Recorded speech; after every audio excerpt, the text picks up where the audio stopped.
On a graph, the Havana Sound forms a series of peaks that jump up from a baseline, like spikes or fingers on a hand.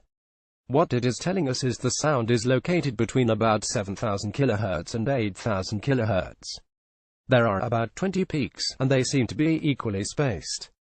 All these peaks correspond to a different frequency, said Kaushik Sarkar, an acoustics expert and engineering professor at the George Washington University who reviewed the recording with the app. The U.S. has stopped short of accusing Cuba of carrying out the attacks but has said that the host government has fallen short of its obligations to protect visiting diplomats.